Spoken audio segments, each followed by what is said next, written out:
Hello there, my friends, and welcome to this week's Wellbeing Wednesday. Today, we're diving into a topic that might be a little bit controversial. Yeah, the trap of diet culture, especially after breast cancer.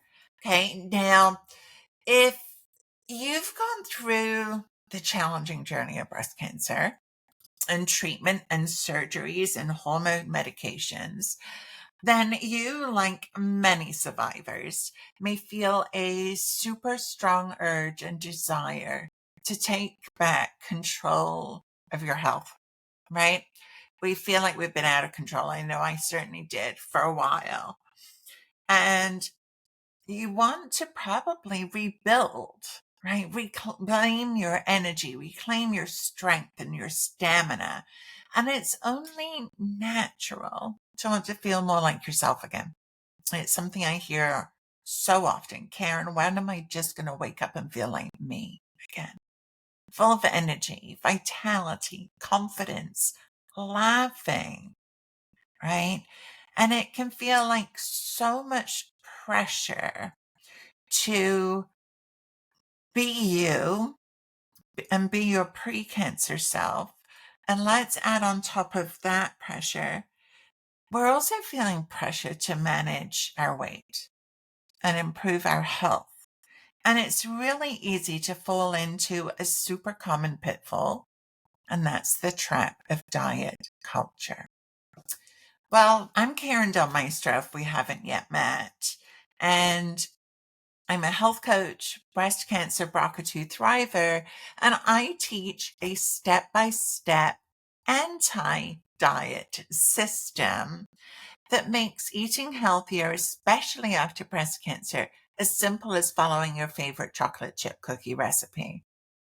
Okay, so I am not a fan of diets. I've always hated the word. In fact, they have the word DIE in them.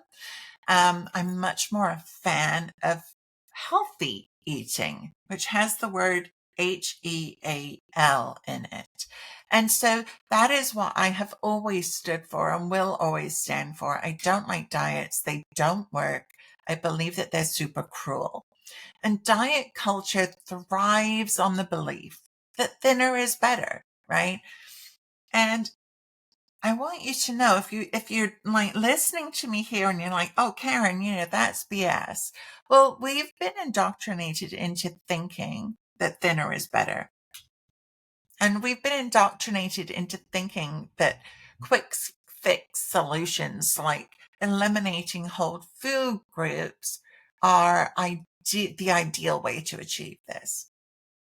But, and this is a big but, and I please invite you to stop what you're doing and listen. For breast cancer survivors especially, this mentality can actually be more harmful, not just to your body, but also to your mental and emotional health and well-being. Right? You know how cruel diets are if you've ever been on one. You know the negative Nancy, that voice in your head that beats you up if you don't do it perfectly, or if you're off track, or you have a bad day. So let's explore, if you'll come along for this ride with me, how diet culture traps you, why it's so problematic, and how you can free yourself from its tight grip. Okay, so let's start with looking at what actually is diet culture, right? You might be saying, Karen, what is this? Well, it promotes the idea that your sense of self, your sense of worth, is tied to the size of your body, right? You know what I mean. You look in the mirror and you judge yourself, and you look at people in TV and on social media, comparing them to yourself, especially when you've been through breast cancer and you're dealing with almost an identity struggle because your body doesn't look the way it used to. And so diet culture promotes the thought that losing weight is the ultimate goal of health, and that being thinner is better. And it's the reason that we see headlines all the time, like lose 10 pounds in 10 days or get beach ready in 30 days, right? All of which focus on shrinking your body as fast as possible. And this mindset, my friends, often pushes restrictive eating plans, removing entire food groups, and encourages guilt or shame around your food choices. And it completely dismisses the idea of eating for pleasure or nourishment. It's a really, really toxic cycle that many of us have been pulled into at one point or another. Not only is it toxic, it's broken. Okay? So we have been indoctrinated, my friend, into a broken diet culture. It's a huge trap. Okay? Multi-billion-dollar industry that we've all been just sucked into. But it's broken. You are not the one that has failed. If you've been on a diet and you've lost weight and you've gained that weight back and more, I want you to know that you're among 98% of women. And what that tells me is there's nothing wrong with you. This system is broken. Diets don't work. Now, for breast cancer survivors, this can be particularly harmful because after months of treatments and surgeries and recovery, the very last thing that your body needs is a restrictive diet that denies the nutrients and care that it craves. Now, the problem with diets, right, is that they often focus on short-term weight loss, not long-term health. And so many diets require cutting out entire food groups. You know, you might be cutting out carbs, or maybe you're cutting out fat, or maybe you're cutting out all of your starches and everything. Like there are so many different diets out there. And you may even be feeling overwhelmed saying which one is right for me. You know, there are many, very often, where it's suggested that we go vegetarian after breast cancer. And I am so pro vegetable, but my body doesn't thrive by being vegetarian. My body thrives with a little bit of animal protein, some chicken, some beef, right? Some lots of fish and lots of vegetables. So it can be all of it. And so I don't agree with drastically slashing calories because it can lead to malnutrition, meaning nutrient deficiencies. It can lead to lower energy and slowing your metabolism. And so over time, this cycle of restricting and then falling off the diet, you know, like you go all in, right? You buy all the latest gadgets. You probably bought an air fryer because you want to eat healthier. But then life happens. Either you don't have enough energy or your health or something happens with the kids or the grandkids or significant other or at work. Somebody needs you for something. And then you fall off track. And when you do this, we can feel feelings of failure. We can feel defeated. We can feel guilty and even a lot of frustration. And what's more is the research shows that most people, 98% of people who lose weight on diets, regain it within a year or two. And so, yes, while you may initially lose weight, chances are it won't stay off, leaving you feeling even more discouraged. I do not want this cycle breaks my heart. This is what I call the cycle of a consistency chaser, right? You want consistency. You want sustainability. You want this to last.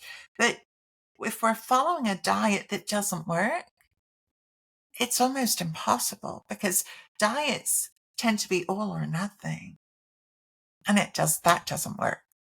It just doesn't work. I've been around too long. I've seen too many people go through that heartbreak, and I don't want that for you. Now, I don't know about you, but one of the things that surprised me after treatment was the emotional challenges, the ups and downs, the crying at the drop of a hat.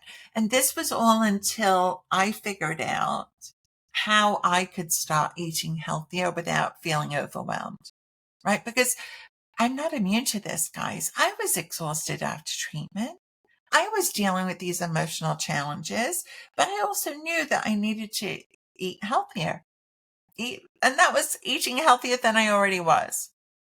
But I knew I needed to make some shifts because, yes, there was that nagging fear of a recurrence, anxiety through the roof like I'd never experienced before in my life. And, I was looking at a different body in the mirror. I was dealing with no breasts. I was dealing with a Buddha belly, all of these things that were foreign and different for me. And so I knew that adding the pressure of diet culture would just make all of those things worse. And you may be experiencing this. And it's so common to feel like you're not doing enough to take care of yourself if you're not following a super strict, rigid diet. But let me tell you the truth. The truth is extreme diets rob you of joy. I'm not telling you something that you don't know there, right? The joy of actually eating food, and they fuel that negative self-talk, negative Nancy, we call that in my communities, like that negative self-talk. It fuels that. Now, I don't want you, if you've ever seen the movie Eat, Pray, Love with Julia Roberts, there's a scene where she's in Naples, Italy, and she's eating pizza, hot, steamy, dripping, fresh Italian pizza. And she takes a bite and her eyes roll back in her head. And it's just the pure joy of eating a slice of amazing fresh pizza. Now, I'm not saying that we should all go out and just eat pizza, right? But I do know that one of our big struggles can be an angel on one side that's saying, you need to eat healthier, you need to be maintaining a healthy weight. And the other side is saying, but screw it. I've been through cancer. I want to eat what I want to eat. So how do we balance that? Diets are not the answer. Diets are not the answer, right? There's a way where you get to eat healthy, find that healthy weight, feel good that you're kicking the fear of recurrence to the curb because fear hates action. But you're also able to, slot into that Julia Roberts moment and enjoy, whether it's a slice of pizza or it might be a creme brulee or, a slice of birthday cake, whatever it is. There's a way to do that, but not if you are taking or on a diet, right? So I want to share with you 3 short tips to help you escape this trap of diet culture. Okay. Number 1 is to focus on nourishment, not restriction.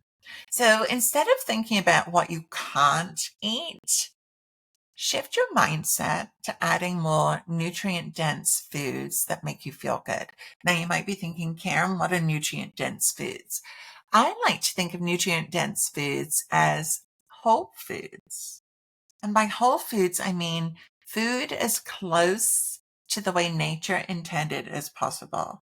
So organic apples, organic strawberries, organic spinach, things that are as close to nature as possible.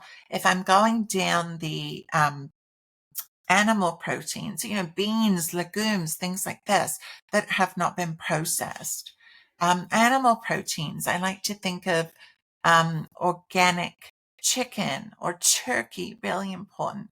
Grass-fed, pasture-raised beef, wild-caught salmon. If you're having animal proteins, the quality of which makes a huge difference, these are nutrient-dense foods.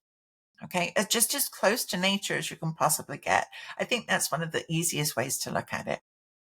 Okay, the second thing is to kind of listen to your body's natural signals. Give yourself permission to eat when you're hungry without guilt, but stop when you're full. So if you really listen, and this is about tapping into your body, not listening to your cravings, but really your stomach. Are you full? That's another big one. And the last one is to practice self-compassion. Be kind to yourself, right? You've been through a lot and your body has been through so much and it deserves care, love, nurturing, not criticism, right? Think of what your body has carried you through. I relate to my body as her and she, and I say I'm so grateful for what she's carried me through. I am. I wouldn't be here today if my body had not gone through all of those things. So I'm so grateful to her for that. And so giving your body the care that she actually deserves.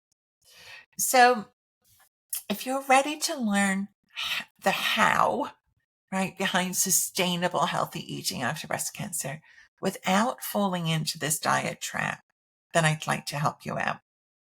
And I'd like to extend an invitation for you to join my free masterclass, From Difficult to Doable. 4 easy steps to make eating healthier after breast cancer easy, right? So that you can start eating healthier. I give you practical but really compassionate steps so that you can nourish your body in a way that feels doable and enjoyable. And, to be honest, let's kick those diets to the curb, right? I'm going to give you permission to never, ever, ever diet again, my friend. Doesn't mean that we can't lose weight. Doesn't mean we can't find a healthy weight. Doesn't mean we can't be healthy. But we can do it in a kinder, more sustainable way. And that's what I want for you so that you can get off that on again, off again, horrible cycle. Okay, so if that sounds good to you, then sign up for the class. You'll find a link right around this video. And think about this. If you've been caught in that diet trap, and do you want to get out of it? That's the question. Thank you so much for joining me today and watching. My name's Karen Del Maestro. I'm your health coach, resilient routines expert, breast cancer and BRCA2 thriver, and I teach a step-by-step anti-diet system that makes eating healthier after breast cancer as simple as following your favorite chocolate chip cookie recipe. I hope to see you in my masterclass. Bye for now.